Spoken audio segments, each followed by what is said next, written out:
वक्फ की जायदादें अल्लाह की अमानत हैं, इसको बचाने की जिम्मेदारी हर मुसलमान पर आयद होती है। मुसलमानों को आइन की दफ़ा 5 और 6 के तहत काम करते हुए अपने इख्तियारात का इस्तेमाल करने और वक्फ इमलाक की हिफाजत के लिए सरगर्म होने की शिद्दत से ज़रूरत है। पूरे भारत में अरबों रुपयों की वक्फ जायदादें, जिसकी सियानत के बाद मुसलमानों को किसी हुकूमती मराद के मरहून मिन्नत होने की ज़रूरत नहीं रहेगी। सुप्रीम कोर्ट के मुमताज़ वकील महमूद प्राचा ने दफ्तर सियासत के आबिद अली खान हॉल में आइन का तहफ़्फ़ुज़ और हमारी ज़िम्मेदारियों के उन्वान पर मुनक़िदा सेमिनार से खिताब करते हुए इन ख़यालात का इजहार किया। जनाब ज़हीरुद्दीन अली खान, मैनेजिंग एडिटर सियासत के अलावा सदर सूफ़ी कौंसिल मौलाना सैयद खैरुद्दीन सूफ़ी ने भी इस मौके पर खिताब किया।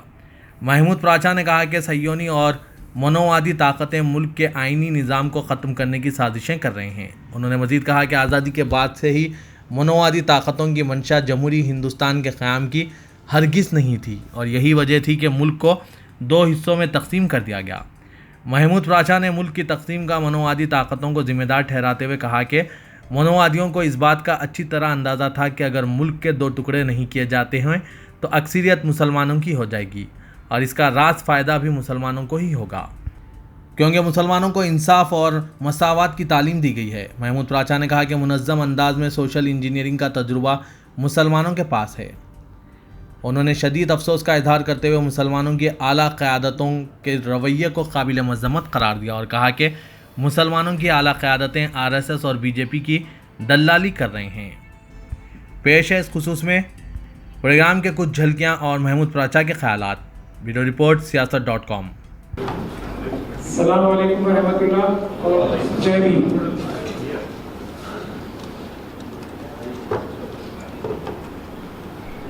आप सभी हाज़रीन को मेरा सलाम। सबसे पहले कि संडे के दिन आप लोग निकल के आए और मुझे आने में कुछ देर भी हुई, उसके लिए माफ़ी भी चाहता हूँ, लेकिन हैदराबाद का कुछ ट्रैफिक उसके लिए जिम्मेदार है। आज संडे के दिन भी ट्रैफिक का मुझे अंदाज़ा नहीं था। अगर मैं गया था ईदगाह बेगमपेट, ताला बेगमपेट गया था मैं, और वहां देख के कुछ मुझे मुल्क के दूसरे हालात की भी याद आई कि वक्त की क्या हालात है पूरे मुल्क में, और ख़ास तौर पे बिलखुसूस दिल्ली की याद आई, जहाँ पे एक बहुत बड़ी वक्त प्रॉपर्टी पूरी सरकार के कोशिश के बाद, और एक बहुत बड़े इंसान थे जो उस पर कब्जा करके बैठे हुए थे। वो कम से कम 50,000 करोड़ की जगह थी जो अल्लाह ताला ने आज़ाद कराई हम लोगों की काबिश को।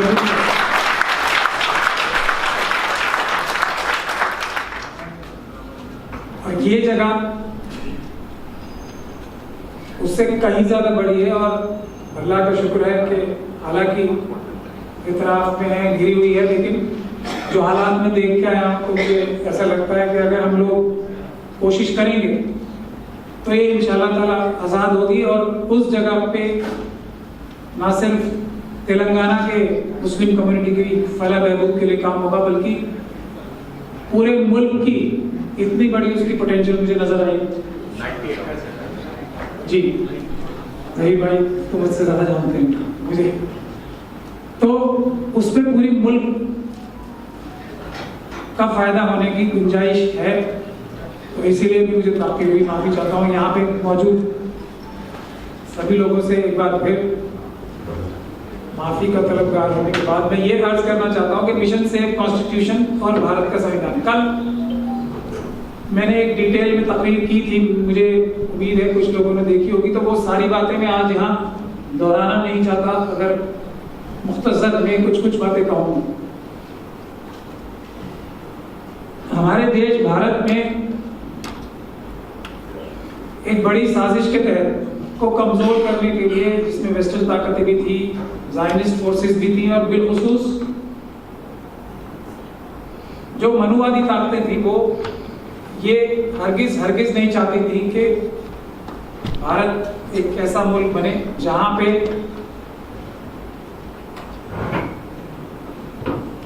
जमहूरियत हो और जहां पर सभी मजहब के लोगों को बराबर का हक है। इस वजह से एक बहुत बड़ी साजिश हुई और मुल्क की तकसीम हुई, जिसमें वेस्टर्न फोर्सेस भी थी। आप इमेजिन कीजिए एक ऐसी कंट्री जो पाकिस्तान, बांग्लादेश समेत हो, जहाँ पे मुस्लिम पॉपुलेशन अराउंड 35% हो, जो दूसरी ऑप्रेस्ड क्लासेस हो, आपको पता ही है आज कितनी है। तो क्या वो मुल्क मुस्लिम कम्युनिटी के लिए अच्छा होता या नहीं होता, और क्या वो मुल्क दुनिया का सबसे ताकतवर मुल्क होता या नहीं होता? आज हाइंडसाइट में तो कम से कम हम ये लोग जान सकते हैं। तो ये साजिश वहां से शुरू हुई थी और आज तक चली आ रही है, जब तक हम लोग जहानत से, बहादुरी से ये मनुवादी ताकतें जो तब भी वैसी थी और आज भी वैसी हैं, उनको टैकल नहीं करना चाहते। ये सिर्फ ताकत से, आमने सामने की लड़ाई से ये लोग काबू आने वाले नहीं हैं। तो जहानत से तंजीमी तौर पे ये काम करना होगा। हमारे नेचुरल एलाइज कौन कौन है? मजलूमीन है या मुस्लिमीन है, ये बहुत सोचने की बात है। अल्लाह ताला ने हमारी रिस्पॉन्सिबिलिटी, जो सोशल रिस्पॉन्सिबिलिटी लगाई है, वो इंसाफ और बराबरी। यहाँ बहुत बड़े बड़े आलिम मौजूद हैं, मैं उनसे गुजारिश करूंगा अगर मैं कोई बात गलत कहूँ तो मुझे दुरुस्त करें, मुझे अच्छा लगे। हज, रोजा, नमाज, ज़कात, ये सब हमारे जाती फायदे के लिए हैं। अल्लाह ताला की जो जिम्मेदारी रसूलुल्लाह ने हमें सिखाई और लगाई, वो है इंसाफ और बराबरी के लिए जद्दोजहद करना, सबके लिए, सिर्फ मुस्लिमीन के लिए, मजलूमीन के लिए। आज ऐसे हालात मुल्क में पहले भी थे और आज ऐसे बहुत ज्यादा हो गए जब मजलूमीन को एक होना पड़ेगा, और ये एकता जो है वो हिंदी जबान का इस्तेमाल करूं तो चमत्कारिक जिसे कहते हैं, वो रिजल्ट्स देने के लिए तैयार खड़ी। और ये जो जुल्म हो रहा है, इसको हमें आपदा में अवसर के तौर पे इस्तेमाल करना चाहिए।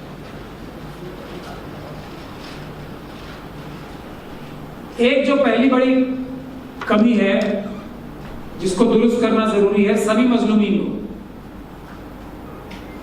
कि लोगों को रास्ता नहीं मिल रहा, और रास्ता इसलिए नहीं मिल रहा कि ज़ायनिस्ट ताकतों ने पूरे दुनिया में, और अब मनुवादी ताकतें भी उनके साथ मिलकर पूरी दुनिया में जो इस्लाम का इकोनॉमिक मॉडल है ना, ये बुनियादी लड़ाई है। हमें समझना चाहिए इस्लाम का जो इस इकोनॉमिक मॉडल जो पैसे से पैसा कमाने को मना करता है, यही बुनियादी लड़ाई है। जो रीडिस्ट्रीब्यूशन ऑफ वेल्थ का कॉन्सेप्ट इस्लाम ने लाया है ना, वही एक्सप्लॉयटेटिव पॉलिटिक्स, एक्सप्लॉयटेटिव सोसाइटीज को, जो कैपिटलिस्ट फोर्सेस हैं, उसको, उसकी जड़ और बुनियाद को हिला दिया। वो बुनियादी लड़ाई है। इस बात को हमें समझने की बहुत ध्यान से जरूरत है। तो ये मनुवादी ताकतें आज हमें, जो कैपिटलिस्ट फोर्सेस हैं, वो अपने पैसे से, अपने रुतबे से, अपनी तंजीम से, मजबूत तंजीम से, और अपने छल कपट और मक्कारी से हम लोगों को आपस में, मजलूमों को आपस में लड़ा के राज कर रहा है। इसको मुझे समझाने की जरूरत नहीं है, लेकिन सरसरी तौर पे ध्यान करना जरूरी है। अब इसका रास्ता कैसे निकलेगा? क्योंकि दिन रात उनको पता है कि जिस दिन हम एक हो गए अपनी मुश्किलों के बुनियाद पे, एक जैसी मुश्किलें हैं तो शायद एक हो जाए, तो उसको रोकने के लिए दिन रात ये कोशिशें करते हैं। तो उसको तोड़ने के लिए बाबा साहब डॉक्टर भीमराव अम्बेडकर ने एक बहुत बड़ा कदम उठाया। मनुस्मृति को 1927 में मनुस्मृति को जला के भारत का संविधान बनाया। मनुस्मृति क्या कहती है? इंसान इंसान के बराबर नहीं होता। पूरी दुनिया के लोग कुछ एक खास मखसूस लोगों की सेवा करने के लिए पैदा होते हैं, और कुछ लोगों के हकूक ये भी नहीं होते कि वो पढ़ाई लिखाई करें, प्रॉपर्टी रखें, सड़क पे चल पाए, पानी पी पाए एक जगह से, ये भी हकूक नहीं होते, वो जानवरों से भी बदतर होते हैं। जिस जगह से जानवर पानी पी सकता है उस जगह से भी वो इंसान पानी नहीं पी सकते। ये अवर्न लोग होते हैं, जिसमें हम लोग भी आएंगे। SC ST के अलावा माइनॉरिटीज भी अवर्न में आते हैं। चतुर्वर्ण व्यवस्था में 3 वर्ण आपको पता है, चौथा शुद्ध, और उसके अलावा सब अवर्ण है ही नहीं। इसी को काउंटर करने के लिए एक बहुत बड़ा रेवोल्यूशनरी जो काम है वो भारत का संविधान है, जो बाबा साहब डॉक्टर भीमराव अंबेडकर ने मुट्ठी भर साथियों के साथ अपने बावजूद हर प्रॉब्लम जो क्रिएट की गई उसको दिया। इस पे अमल करने की जरूरत है। उसमें मुख्तसर जो कल की बात हुई थी उसको आज छोटे में दोहराऊंगा कि मालिकों को मालिक बनाना और नौकरों को नौकरों की जगह पे पहुंचाना बहुत जरूरी है। हमारे एटीट्यूड में चेंज आना बहुत जरूरी है। जुडिशरी, एग्जीक्यूटिव, लेजिस्लेशन, प्रेस, ये सब भारत की जनता के नौकर। इस बात को सिर्फ कोई रस्मन कहने की जरूरत नहीं है, इस बात को बार बार दोहराने की जरूरत है, हर मौके पे दोहराने की जरूरत है। आप लोगों ने मेरी बहुत सारी वीडियो देखी होंगी जद्दोजहद और मुश्किल के टाइम पे मैंने क्या बोला, और हमारी सारी मिशन से कॉन्स्टिट्यूशन यही है। पहली चीज तो लोगों को ये बताना और इस पे अमल कराना। कोई भी हालात हो, कितने भी बड़ा सो कॉल्ड नौकर हो आपके सामने, कमिश्नर हो, चीफ मिनिस्टर हो, प्राइम मिनिस्टर हो, जनता को ये पता होना चाहिए और जनता को ये कहने की जरूरत नहीं, आदत डालनी है कि आप हमारे नौकर हो, नौकर साहब ये क्या कर रहे हैं। पहली एटीट्यूडल चेंज जो है ना वो लाना बहुत जरूरी है। जैसे ये आएगा बहुत सारी मुश्किलें दूर हो जाएंगी। ये उसके बाद मजलूमों से रिश्ता, शेड्यूल कास्ट, शेड्यूल ट्राइब ना सिर्फ तेलंगाना में और माइनॉरिटीज मिलाकर 45 से 46% ना सिर्फ तेलंगाना में बल्कि पूरे मुल्क में ये पॉपुलेशन है।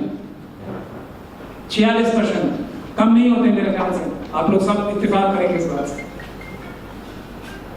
उसके अलावा 12% जो है सो कॉल्ड अपर कास्ट है, आपको जो कहती हैं, जो बाकी लोग हैं ओबीसी यानी कि शुद्ध वर्ण व्यवस्था के हिसाब से शुद्ध, उनके पास 2 ऑप्शन रहेंगे। फिर मैं लॉजिकली बात कर रहा हूं। एक तरफ वो है जो शूद्र की नजर से देखती है उन्हें, वो मानसिकता है।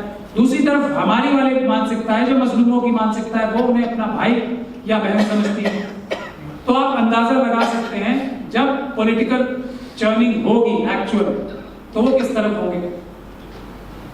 शूद्र नजर से देखा जाना पसंद करेंगे या भाई या बहन की नजर से देखा जाना पसंद करेंगे। इतना बार है, इससे ज्यादा कुछ नहीं है।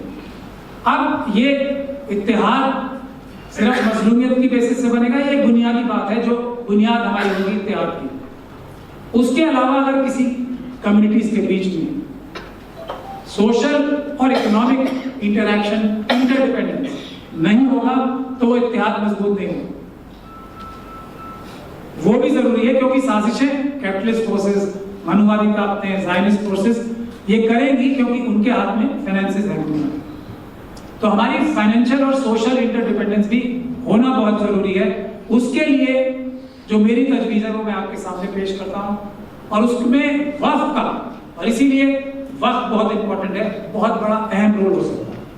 उसी पे मेरी आज मेन जो मैं गुजारिश आप लोगों के सामने रखना चाहता हूं वो है SC ST कम्युनिटी के लिए उनका सब प्लान, जो बजट में उनकी पैसे हर साल रिजर्व होते हैं 1980 के दशक से, और अगर वो एक साल में खर्च नहीं होते उस साल के बजट में, एक तो 20-21% तेलंगाना के एग्जांपल से मैं आपको बताऊं, 20-21% शेड्यूल कास्ट कम्युनिटी के लोग हैं, तो 3-3.25 लाख करोड़ का जो बजट होता है उसमें से 20% यानी कि 60-65 हजार करोड़ हर साल शेड्यूल कास्ट कम्युनिटी के लिए रिजर्व है।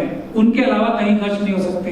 एक साल में खर्च नहीं होंगे तो कैरी फॉरवर्ड होंगे दूसरे साल, वो खत्म नहीं हो सकते, वो खर्च नहीं हो सकते।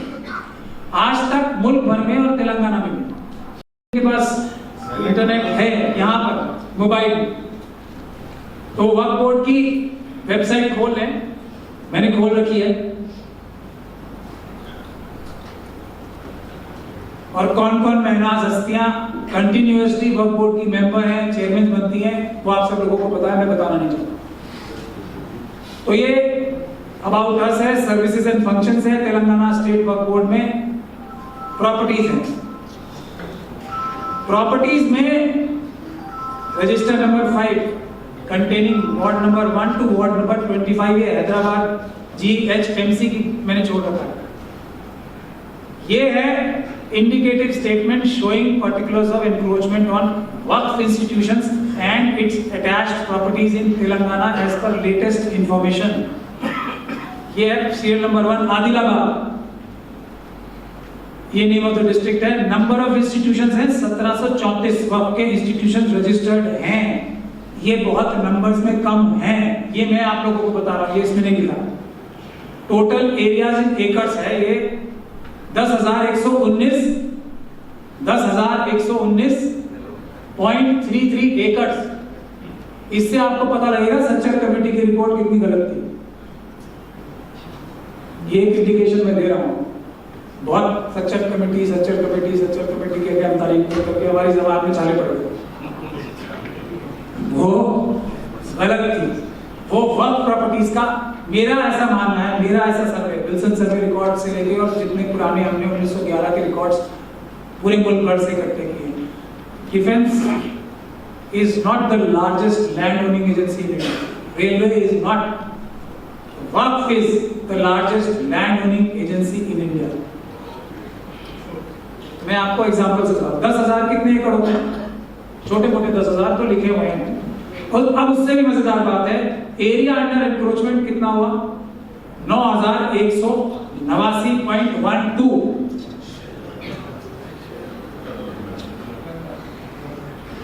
ये हमारे जो यंगस्टर्स खास तौर पे हैं, बुजुर्गों को तो ध्यान देना ही चाहिए। उनसे मैं सवाल करता हूं, ये मोबाइल पे कभी ये खोल के देखा? आगे हैदराबाद, हम सब बैठे हैं, number of institutions 2706, total area in acres 1785। इससे कहीं ज्यादा होगा, वो एक दीगर बात है। वो हम लोग, आप लोग अगर हमारी मदद करेंगे और हम लोग एक तंजीम की तरह काम करेंगे तो मैं आपको ढूंढ के दिखाऊंगा। मतलब मैं नहीं, आपके जरिए हम सब मिलकर ढूंढ के दिखाएंगे। 1785.17% अभी है, उसमें से अंदाजा लगाइए कितनी एंक्रोच हुई होगी। 1469.28, 1469.28। ये जो 1785 जो आइडेंटिफाइड गजट नोटिफाइड वक्फ प्रॉपर्टीज हैं, इस पे आप अंदाजा लगा सकते हैं कि कब्रिस्तान, मस्जिदें, खानका छोड़ के कितने मॉल बन सकते हैं। लगाइए अंदाजा। कहां पे? हैदराबाद। अगर हम उसे कमर्शियल एक्सप्लॉइट भी करें, कमर्शियली, आपको अंदाजा है कितनी दुकानें बन सकती हैं? कितने लोगों को रोजगार नहीं, एक एक दुकान की मिलकियत मिल सकती है किसी हाई एंड मॉल में। आप लोग दिन भर क्या जद्दोजहद करते हो, ये कि हमारा राशन कार्ड बनवा दो, हमें पुलिस ने तंग कर दिया, मोटरसाइकिल छुड़वा दो, पुलिस आके तंग कर रही है, ये फड़ी लगवा दो, यही हो रहा ना। MP MLA की जाके हम जी हुजूरी करके हमारे बच्चे अच्छी पढ़ाई करके भी यही कर पा रहे हैं। मैं सिर्फ ये कह रहा हूँ कि वेबसाइट ही पढ़ लो मेरे भाइयों। दिन में 24 घंटे होते हैं, उसमें से 12 घंटे भी अगर आप लोग जागते हो और काम करते हो तो 2 घंटे नहीं निकाल सकते आप एक हाई एंड मॉल में एक दुकान लेने के लिए अपने परिवार के। पढ़ू में आगे करीमगंज, मेडक का बहुत अच्छा एग्जांपल है। Total area in acres